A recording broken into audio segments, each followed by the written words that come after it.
सो जैसे हमारे linear coordinates होते हैं, कार्टेशियन कोऑर्डिनेट्स होते हैं एक्स एंड वाई, वैसे ही हमारे पोलर कोऑर्डिनेट्स होते हैं आर एंड थीटा।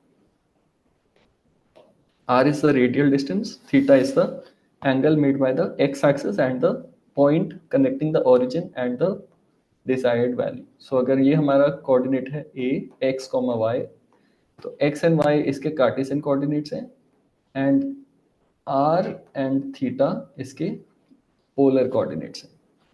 तो a को हम r, थीटा के टर्म्स में भी लिख सकते हैं और इन दोनों को कन्वर्ट भी कर सकते हैं एक दूसरे में। So r will be equal to square root of x square plus y square और tan of theta will be equal to y upon x। तो अगर हमें एक कोऑर्डिनेट सिस्टम दिया है तो दूसरा कोऑर्डिनेट सिस्टम भी हम निकाल सकते हैं। ओके, तो अब आता है what is the area in polar coordinates.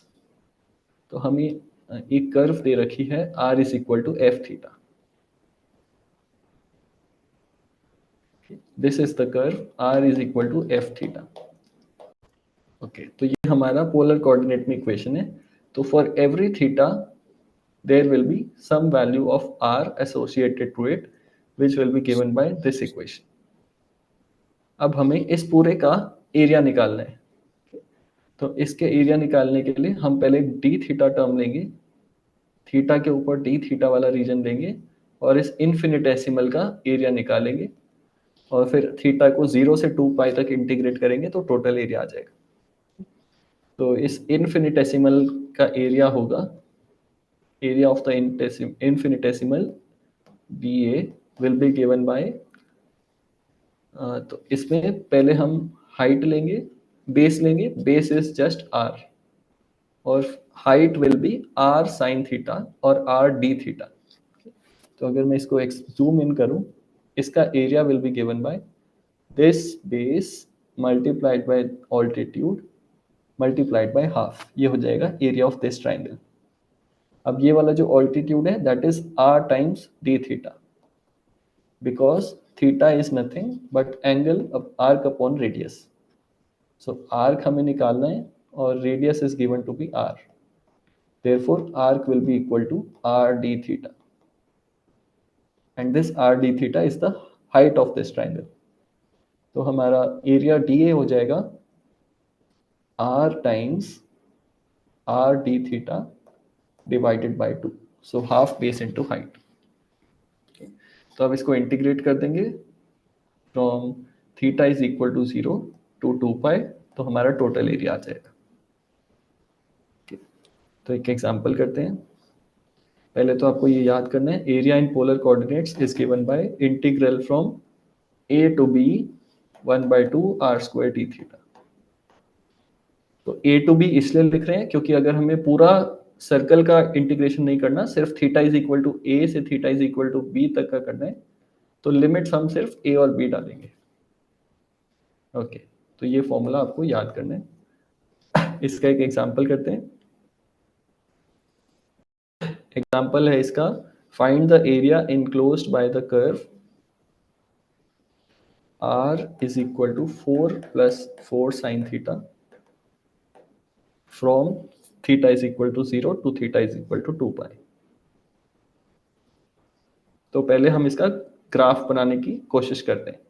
जब थीटा 0 है, r की वैल्यू 4 है, तो एक पॉइंट हो जाएगा हमारा 4,0।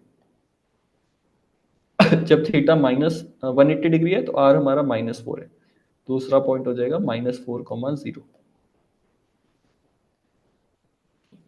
और जब थीटा 90 डिग्री है तो r साइन थीटा हमारा 1 है, तो एक तीसरा पॉइंट हो जाएगा 0,8। और जब थीटा 0 है, थीटा 360 डिग्री है, तो साइन थीटा इज -1, तो एक और पॉइंट हो जाएगा हमारा 0,0।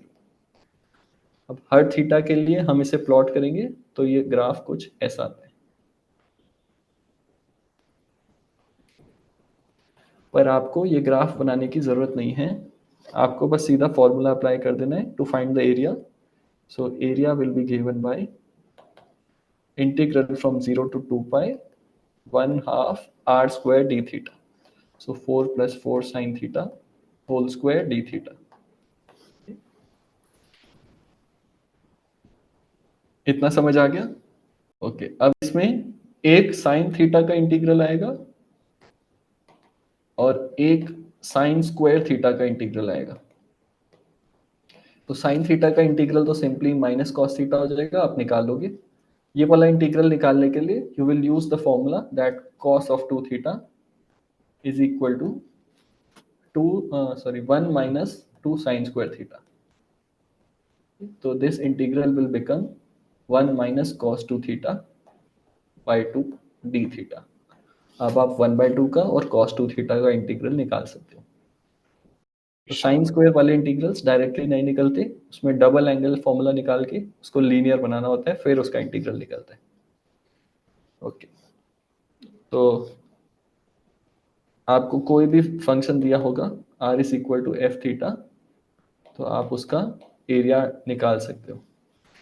Area will be given by integral of half f of theta whole square d theta from theta is equal to a to theta is equal to b। अगर हमारे पास equation है r is equal to 5, ये कौन सी shape की equation है? तो इसमें r is independent of theta. You have to prove that the area of a circle is pi r square.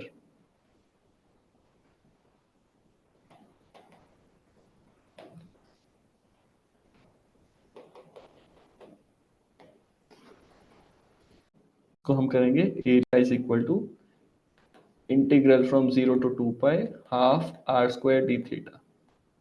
This will come out to be pi times 5 square.